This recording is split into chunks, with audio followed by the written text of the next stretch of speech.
Central academy Ambabari Jaipur में वार्षिक समारोह बड़े उत्साह और शानदार तरीके से मनाया गया। इस बार कार्यक्रम की थीम अमृत मंथन गंगा गाथा रखी गई। छात्रों ने गंगा के अवतरण, पौराणिक कहानियों और पर्यावरण बचाने के संदेश को नृत्य और नाटक के रूप में बहुत सुंदर तरीके से प्रस्तुत किया। कार्यक्रम की शुरुआत मुख्य अतिथि पुलिस उप महानिरीक्षक शरद चौधरी और मुख्यमंत्री के विशेष कार्य अधिकारी ओएसडी गोविंद पारिक ने दीप जलाकर की। प्रधानाचार्य भावना शर्मा ने वार्षिक रिपोर्ट प्रस्तुत की और कहा कि गंगा गाथा हमारी संस्कृति का एक महत्वपूर्ण आधार है। बच्चों की प्रस्तुतियों ने प्रकृति और जल संरक्षण का अच्छा संदेश दिया। स्कूल की प्रबंधिका प्रियाकांक्षा मिश्रा ने भी कार्यक्रम की प्रशंसा करते हुए कहा कि ऐसे कार्यक्रम बच्चों के व्यक्तित्व विकास में मदद करते हैं। छात्रों ने अमृत मंथन, गंगा का धरती पर आगमन, भगवान शिव द्वारा गंगा को जटाओं में धारण करना, गंगा स्तुति, नमामि गंगे और मानवता के कल्याण में गंगा की भूमिका जैसे कई प्रसंग शानदार तरीके से मंच पर दिखाए। दर्शक लगातार तालियां बजाकर बच्चों का उत्साह बढ़ाते रहे। अंत में सांस्कृतिक, खेल और पढ़ाई में अच्छा प्रदर्शन करने वाले छात्रों को सम्मानित किया गया। मुख्य अतिथि, विशिष्ट अतिथि, डायरेक्टर और प्रधानाचार्य ने विजेताओं को पुरस्कार दिए, जिससे बच्चों का मनोबल और आत्मविश्वास बढ़ा। मुख्य अतिथि ने अपने संबोधन में कहा कि ऐसे कार्यक्रम बच्चों को अपनी प्रतिभा दिखाने और आत्मविश्वास बढ़ाने का मौका देते हैं। स्कूल प्रबंधन ने सभी अभिभावकों, शिक्षकों और सहयोग करने वाले लोगों का धन्यवाद किया। कार्यक्रम का समापन राष्ट्रगान के साथ हुआ। आज हमारे विद्यालय का सत्र 2025-26 का वार्षिकोत्सव था, एनुअल फंक्शन अमृत मंथन 3.0, जिसमें करीब 550 बच्चों ने भाग लिया। और आज का जो विशेषकर हमारा पूरे मंथन का थीम कहना चाहिए वो था, किस तरह से माँ गंगा इस धरती पर बुलाई गई, किस संकल्प के साथ उनको हम इस धरती पर लाए। भागीरथ जी का जो प्रण था उस हिसाब से उनको स्वर्ग से धरती तक लाना, और इस धरती पे लाने से पहले शिव जी की जटाओं में बांधना, ये एक बहुत बड़ा आयोजन था जो इस सृष्टि के लिए बहुत ज़रूरी था। जो गंगा धारा थी वो बहुत तीव्र थी, उसकी बहुत ज़्यादा थी।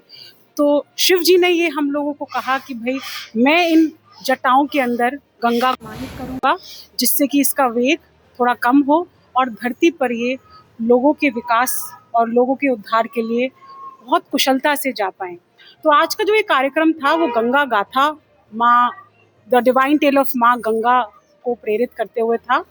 और हमारा ये मानना है कि सभ्यता और संस्कृति के साथ साथ अपनी माइथोलॉजी के बारे में बच्चों को ज्ञान देना बहुत ज़रूरी है।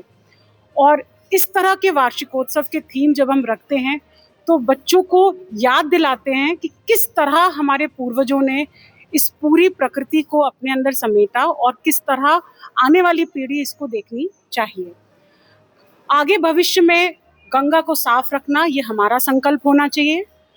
हमारे honourable prime minister Shri Narendra Modi ji के राज्य में हम लोग इस संकल्प को निभा रहे हैं और बहुत खूबसूरती से निभा रहे हैं। आप देखेंगे वाराणसी हो, अयोध्या हो, काशी हो, सभी क्षेत्र बहुत डेवलप्ड हैं, विकसित हो चुके हैं। और इसी संयोजना के साथ आज का ये जो हमारा कार्यक्रम था एक विशाल रूप में हमारे बच्चों की प्रस्तुति के साथ निखरा। और मैं तहे दिल से शुक्रिया करती हूँ अपनी मैनेजमेंट का, अपनी एक बहुत बड़ी टीम सेंट्रल एकेडमी का, मेरे टीचर्स का, मेरे सपोर्ट स्टाफ का, जिनकी वजह से आज हम इन एक बहुत ही बड़े रूप में 550 बच्चों को हम लोग स्टेज पर लाए। और मैं आशा करती हूँ आने वाले सालों में हम इसी तरह के कुछ विशेष कार्यक्रम अपने पेरेंट्स के लिए, अपने बच्चों के लिए लाएंगे। और जो प्रधानाचार्य हैं भावना शर्मा जी और इनकी पूरी जो टीचर फैकल्टी है, उन सब ने मिलके जो ये कार्यक्रम गंगा और मंथन बनाया, मैं देख करके बहुत अभिभूत हुआ। और इसीलिए इसी संदर्भ में मैं बहा और ये जो कुछ बोला मैंने, जो भारतीयता से ओतप्रोत था, भारतीय संस्कृति से ओतप्रोत था। नॉर्मली हम तमाम स्कूलों के कार्यक्रम में जाते हैं तो कुछ गाने होंगे, पोएट्री होगी, इस प्रकार का होता है। लेकिन यहाँ देख करके मुझे बहुत अच्छा लगा कि पूरी तरह से भारतीय संस्कृति में गुना कड़ा ये कार्यक्रम था। मैं बुरी प्रशंसा करता हूँ और आने वाले भविष्य के लिए भी मैडम प्रिंसिपल को, इनके बच्चों को, पूरे टीचिंग स्टाफ को मेरी बहुत बहुत शुभकामनाएं। मैंने बोलने का भी प्रयास किया। हमारा गौरवशाली इतिहास था। वर्तमान में हम होकर विकासशील, भविष्य में विकसित हों और जितना गौरवशाली इतिहास रहे उससे ज्यादा गौरवपूर्ण भविष्य हमारा बने और हम सब भारतवासी जो 140 करोड़ हैं मिल करके ऐसा गौरवपूर्ण भविष्य बनाएं, यही ईश्वर से प्रार्थना है।